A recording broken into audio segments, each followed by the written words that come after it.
So I'm Rebecca Ashworth. I'm a second year graduate entry medical student studying at Harris Manchester. And before I came to do this, I was doing psychology. Well, I did a psychology degree at Oxford at New College.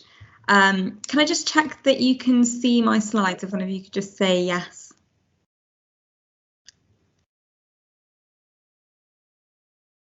Yeah, we can.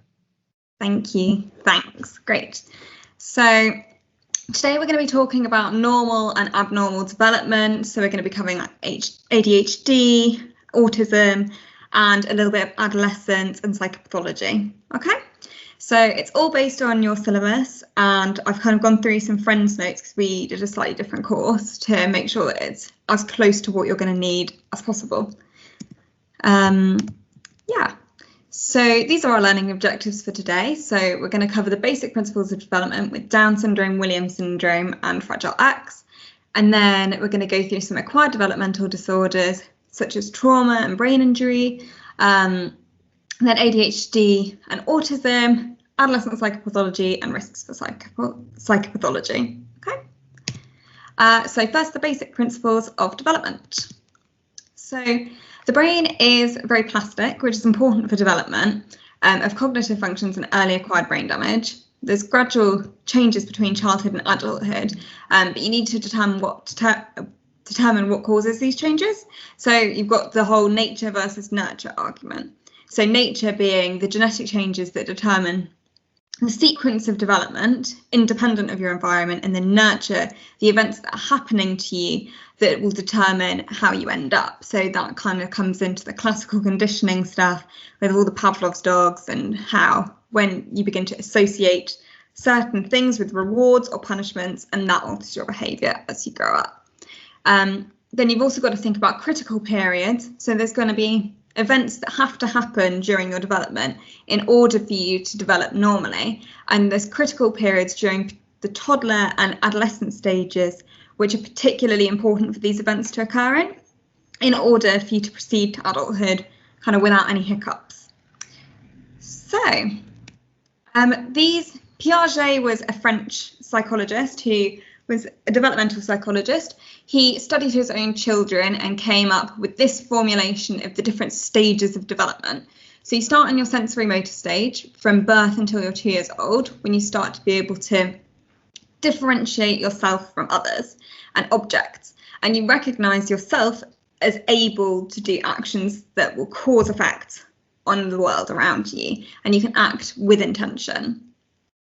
The reason that I put this meme here is because at around 9 months old, children don't have what is called object permanence. So that's when an object is out of sight. They literally think that that object does not exist, which obviously that then develops around 9 months old, so that at 12 months old, they're then able to do this. And that all kind of occurs in that sensory motor phase where they're learning with their hands, feeling things around, and able to put that all together to build their knowledge.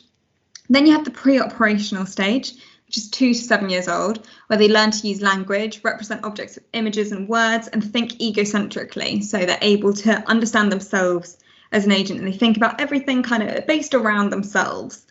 Then you've got the concrete operational stage, which is 7 to 11.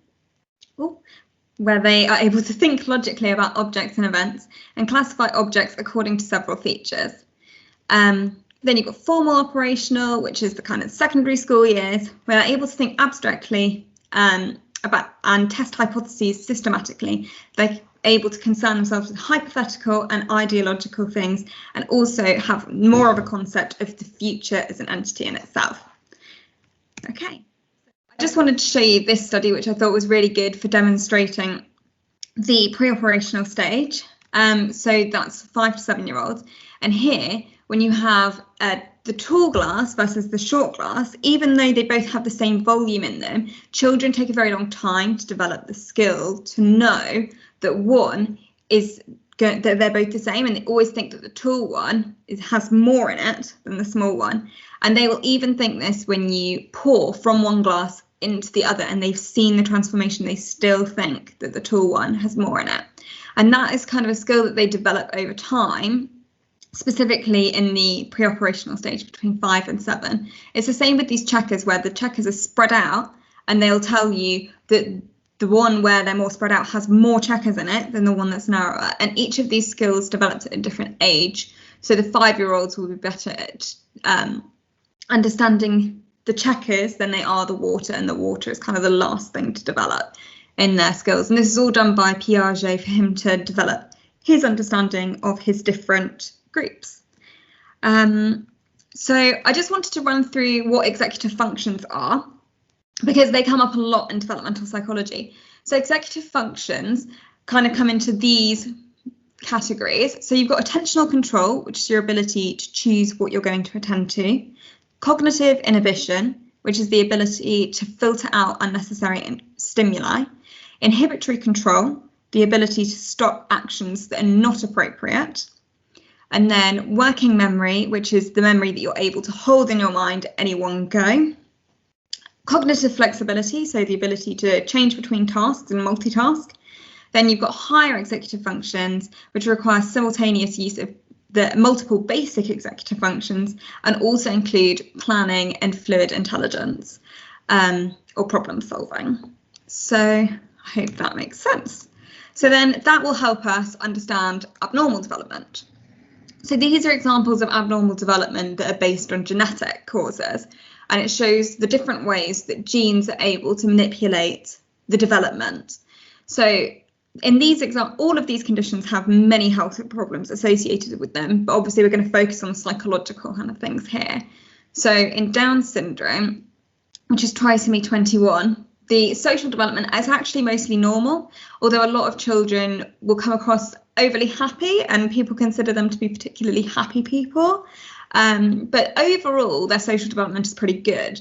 However, their executive functions will be delayed overall, and there's often a difficulty learning speech and with language development.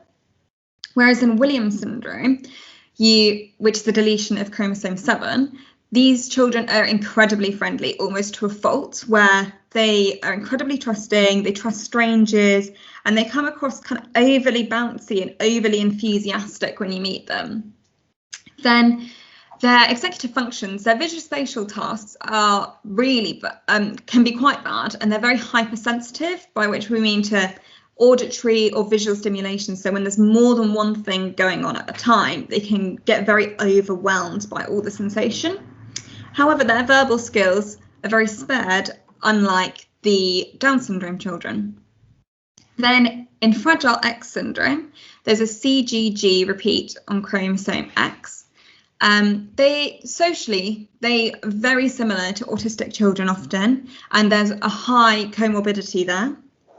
They have a lot of social anxiety, and then their executive functions, they have very impaired short-term memory and visual memory, visuospatial skills, attention and impulsivity, but they have also got spared verbal skills like the Williams syndrome children. So I think that these can all be used in your essays to give examples of how genetics directly impact on development, and how, even though they're all completely different in the way that they present, the fact that shows how many different genes you're going to need in order to develop normally, given that all of these make such a massive impact on development. So before we move on, I just want to check that there's any questions. I can't see the chat, so if you have one, just speak up. If not, we'll move on. Good. Okay, so we're going to move on to acquired developmental disorders. So talking a bit about brain injury, particularly comparing brain injury in children to brain injuries in adults. So the childhood versus adulthood brain lesions. So you need to consider the effects of early damage to areas for cognitive functions changes over a lifetime, and then can the symptoms due to damage in adults translate to the paediatric patients? So what we mean is, when adults get damage to a specific area of their brain, do the same effects happen in children, and do they recover in the same way? And then do different domains of function respond differently? So will language difficulties in adults be the same in children, and will they repair the same between domains of children the same age? So this is affected by plasticity, which varies depending on the time of the insult, so the age of the child, and the cognitive domain, by which we mean maybe language versus spatial, and versus executive functions. It's been found in studies that expressive language will recover more effectively than some of the other domains. So if we look specifically at the different domains and the damage that's caused in children specifically, we find that language will recover really well in children when they have damage to language areas such as Broca's and Wernicke's areas, which you covered in other lectures. And they often have less severe impacts than adults will, if, for instance, when they have a stroke. And then spatially, there's severe and permanent disruption to spatial areas, which means that they never really fully recover after an injury or brain damage. They mostly struggle with global aspects of spatial processing, so mapping out areas and their surroundings. And in adults, right-hand damage causes issues in global and left-hand damage causes issues with local, whereas we haven't found such a distinctive difference in children. Then for executive functions, there's that's what happens when you get frontal damage, so and also to the prefrontal cortex. There's variable recovery, and it kind of changes between the different executive functions that we discussed earlier. But with prenatal lesions, recovery is quite poor. So we're talking about things that happen in the uterus or during childbirth. Those don't ever really recover. However, if you get a lesion older in life, potentially due to trauma, that's going to recover much better, especially around the ages of 7 to 9. Okay. So now we're going to do functionally defined developmental disorders. So they're the developmental disorders that are defined purely on characteristics and symptoms that come on later and about their ability to function on a day-to-day life. So we're going to be doing ADHD and autism spectrum disorders. So I start with ADHD. So we're looking at the DSM-5 criteria, which are predominantly used in the US, but also are used in a lot of the academic literature. So it's good to get an idea of what they're going to say. So you have to have symptoms of inattention and or hyperactivity. A child needs to have 6 in each category, and it needs to last for longer than 6 months. And then adults can have 5 symptoms. Then the symptoms have to be present before the person is 7 years old, and it also means that children can't get diagnosed until they're 7. And then symptoms are exhibited in 2 or more settings, because this is kind of targeted at children, these diagnostic criteria. They usually give the example of it has to be there when you're at school and it has to be there when you're at home. But for adults, that can be in your work environment and social environments, just 2 or more. Then there's got to be clear evidence of a significant impairment in either social situations or scholastic function. And then it cannot be better accounted for by another disorder, although criterion E is always a little bit controversial when it comes to psychopathology, because often these disorders do cross over with each other. So there's a huge comorbidity between ADHD and autism syndrome, and that those diagnoses are often used in tandem, but officially you're not supposed to be doing that.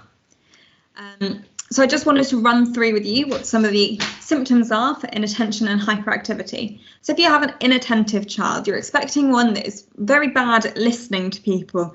They often lose items, they get distracted by external stimuli during lessons. They forget what they're meant to be doing during the day and struggle to keep a schedule. They have less of an attention span. They lack the ability to complete tasks and follow instructions thoroughly, and they avoid tasks which are going to require concentration. They often make thoughtless mistakes during work. So as I'm sure you can imagine, those can all be incredibly disruptive in a working life and also in schooling. Then hyperactivity, you're expecting a child who's squirming when they're sitting, they're restless, and they find it really difficult to control that restlessness. They're always described as on the go, and they lack the ability to play and engage in leisure quietly. They can't stay seated and they're overly talkative. and they find it really difficult to wait their turn, and they lack that patience, which also contributes to them interrupting others and other people's activities. Then, so ADHD, it can be split into the inattentive type, combined type, or hyperactive type.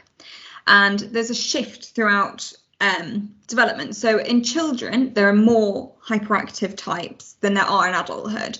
And a lot of people can move from hyperactive type to combined type in later life. So just because you start as one of these types does not mean that you're going to stay as this type forever. The percentages that I've given you are the percentages of children in those types at diagnosis, usually the young children. So these will change, and later, if you looked at the adult sample, you're going to have more inattentive type and more combined type than you have in this diagram. I hope that makes sense. Then executive functions in ADHD. So Barkley 1997 paper kind of outlines the effects of executive functions in ADHD, and they suggest that there's particularly an issue with inhibition deficits, but also there's issues with working memory, self-regulation, speech internalization, and reconstitution. So by those, we mean, we went through what working memory was earlier, but self-regulation is specifically about emotional self-control. Speech internalization is about the ability to describe and reflect, and then reconstitution is the analysis and synthesis of behaviours. So inhibition in ADHD is particularly an issue. So when we say inhibition, we mean the difficulty in stopping yourself from doing an action. So once you have in your mind that you want to do something, they don't have the ability to then not do it. So that can be quite disruptive. So maybe think of knocking a glass of water off the table. Before you have the ability to stop yourself from doing it, they've already done it and it's too late. So we like to test this in psychology using the go, no go task, which is, in this example, whenever they see a consonant, they press the space bar, and that's go. And whenever they see a vowel, they're not supposed to press. And what we like to do is compare the time that it takes you to press the space key between the presentation of the letter and when you press, when it's go, and when it's no go, whether you're going to press the space bar and how long it's taken you to press it. And then we also like to compare a go presentation after a no-go presentation to see whether you've slowed down once you've made a mistake. And the ADHD children make many more errors when they're doing this because they're not able to inhibit their response. When they see the A, they just press the spacebar anyway, even though they know it's not the right action. And those are also correlated with fMRI studies, where they find that control-related circuits in the caudate nucleus and globus pallidus and the parietal lobe and the prefrontal cortex are all much lower activity level than in other children. So as we just alluded to there with the fMRI studies, the brain findings in ADHD are different from other children. So it's also actually much more different than you'd expect if it was just executive control functions being altered. So what you can see in this image is a meta-analysis of all of the differences found amongst a bunch of different studies that show that there's huge amounts of differences across all brain areas. So here the differences are on MRI scans with age-matched controls. And they show smaller frontal lobes, striatum and cerebellum, which persists all the way through life. And this corresponds with restlessness and difficulty concentrating, as subcortical structures can guide and sustain attention. So there is particularly differences in those areas. So now we're going to talk about autism a little bit. So ASD stands for Autism Spectrum Disorders. I should have written that. And it's important to note that Asperger's, which used to be a diagnosis in itself, is no longer a diagnosis in the DSM-5 and has now been incorporated into autism as a whole, because they were struggling to differentiate between what high-functioning autism is and not high-functioning autism is. And they used to make it just about whether you had language, but actually now there's a lot of evidence to suggest that that is not the only defining characteristic that should be used. So that it's now just an overall spectrum. So to be classed as autistic, somebody has to have social emotional reciprocity, non-verbal communication behaviour issues, and deficits in developing, maintaining and understanding relationships. Often you also need 2 restrictive, repetitive and stereotype patterns of behaviours as well, which can also include interests and activities. And we're going to go through those a bit more. So by social emotional reciprocity, we mean ranging from abnormal social approach and failure to normal back and forth conversation and reduced shared interests, emotions or effects. So when you're having a conversation, they're not really able to respond to you in the way that they would want, and it's not an equal conversation. Either they will completely take it over or they'll let you completely take over the conversation. Their non-verbal communicative skills, we mean poorly integrated verbal and non-verbal communication, difficulties in eye contact, body language, and deficits in understanding and use of gestures, to a total lack of facial expressions and non-verbal communication, meaning they're very passive when they're talking to you. They look very apathetic. Relationship difficulties are difficulties adjusting behaviour to suit various social contexts, difficulties in sharing imaginative play or in making friends, and it can even be an absence of interest in peers at all and no interest in making friends. So the stereotype behaviour can be things like motor movements, the use of objects or speech. There's also an insistence of sameness and an inflexibility in routine or ritualised patterns of verbal and non-verbal behaviour, and being highly fixated on interests that are maybe considered abnormal that other people would not be quite as interested in. There's also an associated hyper or hyporeactivity to sensory input, which kind of is similar to what we saw with the Williams syndrome children, where they over-respond to a lot of visual stimuli or a lot of auditory stimuli that happen at the same time. It can be very overwhelming and distressing for these children.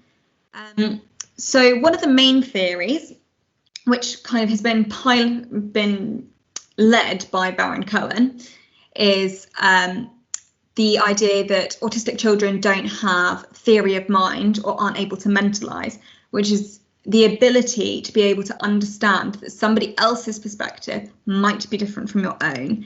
And often people argue that this is similar to empathy and that therefore autistic people don't have empathy, but that's much more controversial and isn't necessarily a fair evaluation of their abilities. The most famous study about this was done by Baron Cohen himself. He is actually Sacha Baron Cohen's uncle, just a fun fact. And so the Sally-Ann test is demonstrated in the picture. So it's a scenario where Sally has a basket and Anne has a box, and Sally has a marble. So she puts her marble into her basket and then she leaves. And then Anne takes the marble and puts it into her box. And then we ask the children, where is Sally going to look for her marble when she comes back? Now, neurotypical children at about 4 years old will know that Sally is going to look in her basket because that's where she left it.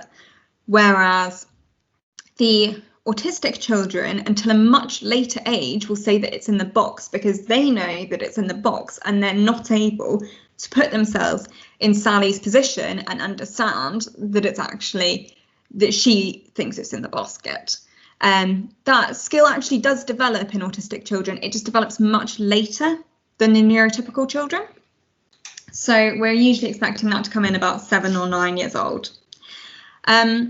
There are alternative explanations for what it is that makes autistic children get the Sally-Ann test wrong, such as the failure to inhibit the response of their own knowledge. So because they know that it's in the box, they're not able to stop their response and tell you that it's in the box, even though they know that Sally thinks it's in the basket. And it kind of comes back to that go, no go task, which autistic children are also a little bit worse at than neurotypical children.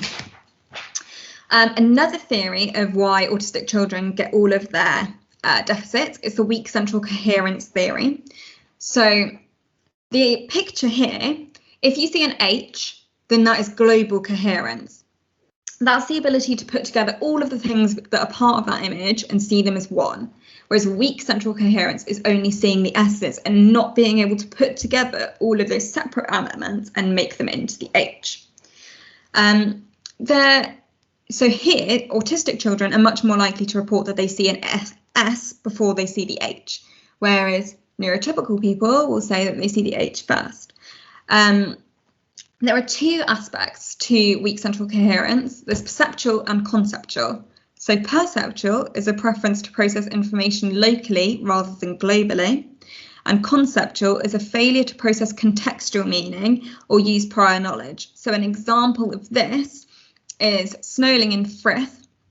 He used homographs.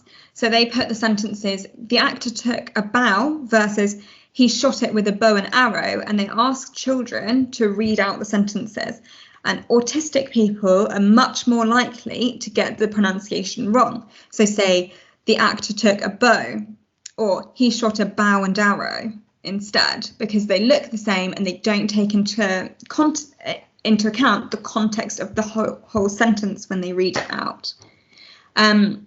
However, lots of people argue that you can't break down something as complicated as autism with such a variety of behaviours into these two simple deficits. It's got to be broader than that. No one deficit is going to encompass all of the symptoms that you're trying to look for. So that's the multiple hit hypothesis, that there's actually many issues involved in autism and there's not one deficit that's going to encompass them all. Okay, so we're going to move on to adolescent psychopathology. I'm just going to give you a second to see if you have any questions. If you do, just shout.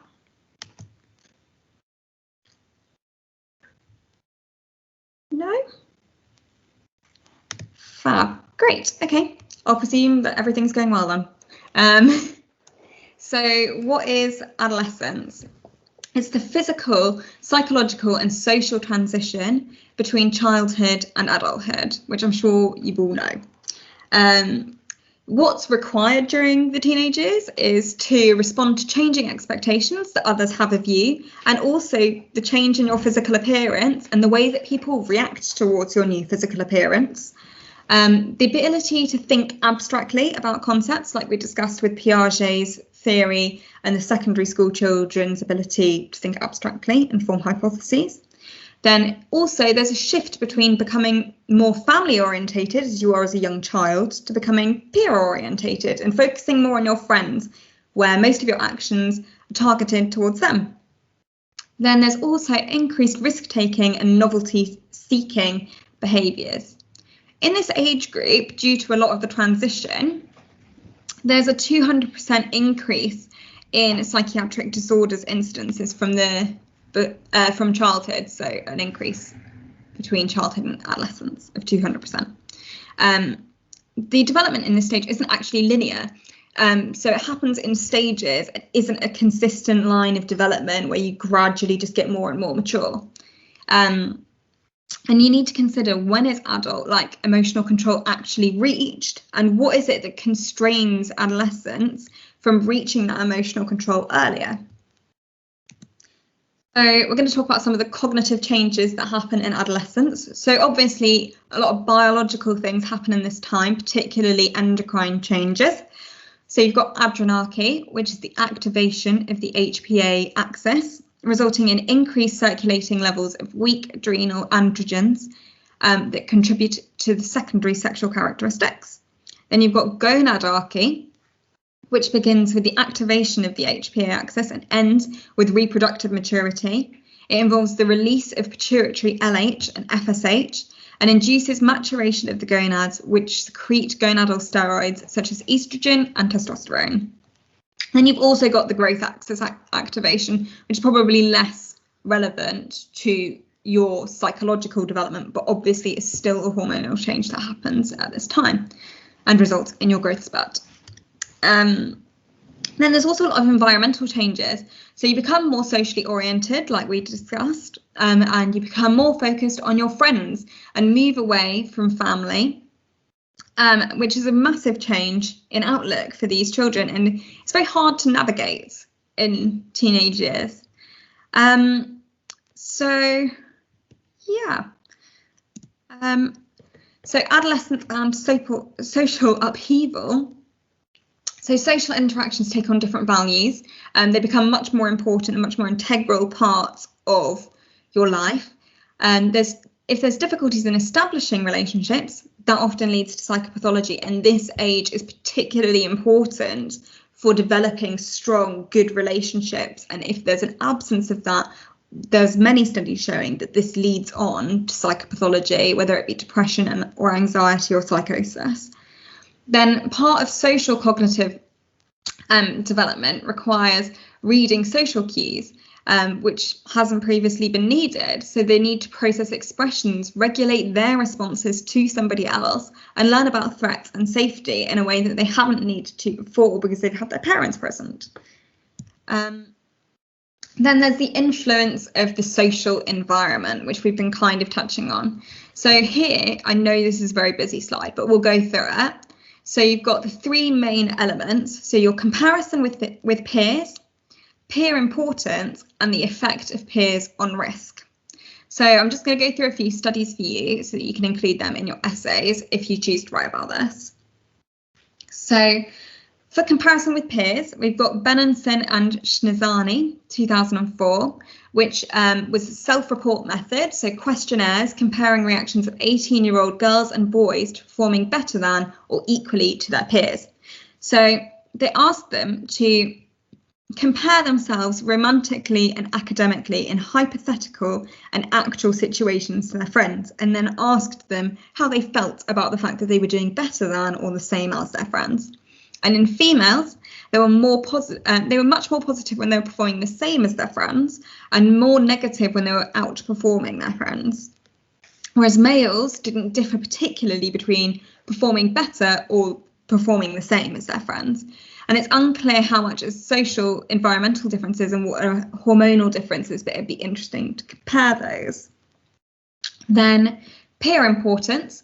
We look at Sebastian 2010 here, and they looked at adolescent girls, so age 14 to 16, and they compared them to adult women, whilst in role play being included or excluded from a ball game. And then they asked them to report how they were feeling. So in this game, there were two people throwing a ball towards each other, and in one scenario they include them, and in the other one they actively don't include them. And teenagers here felt much more included in the inclusion scenario, but also felt much more excluded in the exclusion scenario.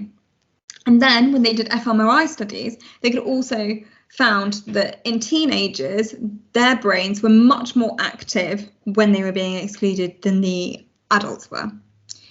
The effects on peer risk, we have Gardner and Steinberg, which used a driving simulator with rules to reduce the risk of crashing. And then they look at the behaviour changes when the people do it on their own and driving alone versus when they have a group of friends or group of similar aged people around them also doing driving simulations.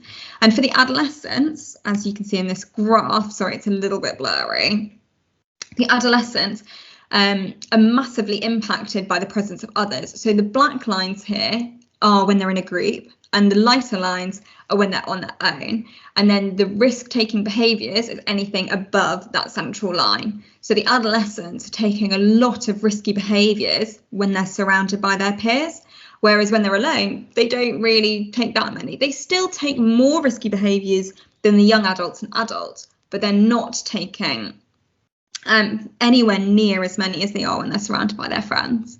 Interestingly, they also did this with children, and they found that they show similar risk behaviours to what the adults show, and then they clearly revert back to risk-taking behaviour in adolescence, which is quite interesting. So protracted brain development. So the brain continues to undergo fine-tuning until you are 30 years old, which involves the grey matter decreasing in volume with age and the white matter continuously increasing with age, which is basically that you're trying to remove many brain cells that you're actually not using while increasing the amount of connectivity you have between the areas, and that's what's more important to achieving good development. The The grey matter here is a non-linear decrease with age, and was shown in Gogte's study where they studied 13 healthy children, and they scanned them every 2 years in an MRI for 8 to 10 years. And the children started at age 4 to 21, so then they can compare the changes in their brain over time and the volume of their brain. Whereas the white matter is in a continual increase from 6 to 20. Largest brain volumes is 15 for males and 11 for females, which probably means that females might mature slightly earlier than males, although potentially it's controversial what that would actually mean in practice. So you also need to know about the mismatch hypothesis, which is the difference in limbic and prefrontal maturation. So there's a maturity imbalance between these areas. And so your limbic area includes your nucleus accumbens, your striatum, and your amygdala, and they're for processing emotion, reward, and intention. So it's a lot about emotion regulation, whereas prefrontal areas are about resisting impulses and executive functions like we've been discussing. So here, your limbic system is developing earlier and faster than your prefrontal regions, which means that you're potentially much more impulsive when it comes to decision making because your executive functions aren't at the same maturity level as your emotional regions, right? And that might account for some of the risk-taking behaviour that occurs in this area because you're so driven by emotion that you're not able to fully reason with things that are happening. Social isolation and early deprivation affect the prefrontal cortex myelination in late adolescence, and as you can see, it matures more slowly, so that's potentially more of an issue because it's less developed when it's affected. Yeah, so we're going to talk a little bit about the risks for psychopathology. So adolescence is a critical period, like we were discussing in that first slide, which means that it's a period where certain events have to happen in order for you to develop normally. The Dunedin study was that showed that there was a steep increase in depression diagnosed in adolescents. They looked at children of a variety of ages in adolescence, and also looked at 32-year-olds retrospectively to see who were diagnosed with depression and anxiety, to see when they were diagnosed. They had a total of 1,037 participants, which gives it a relatively good power and it's a good study to use. And they found that between 15 and 18 is when a lot of psychopathology begins, but also that a lot of the 32-year-olds reported that their diagnoses had occurred at 11 and 15, showing that overall adolescence is a very important time for psychopathology to develop. So you've got to think about why that might be. And so these are some ideas. So there's increased maturity of emotions and emotional sensitivity, like we saw in the last slide, and then heightened emotional responses and reward-seeking behaviours regardless of risk, which obviously links itself to drug and alcohol abuse. Then you've got nature versus nurture of why these changes might happen. So the nature side of it is that there's biological and social changes in adolescence that might precipitate underlying developmental genes. So certain genes are going to switch on in adolescence, and those are also genes linked with psychopathology. Environmentally, adolescence involves a lot of change and stress. Obviously, you undergo a huge amount of change, like we've been discussing, and twin studies kind of agree with this because they show a huge amount of variance in this age group, suggesting that actually it might be things that happen to teenagers that make them more likely to develop psychopathology rather than their genes specifically. Otherwise, you'd expect that high level of concordance between identical twins that we don't see here.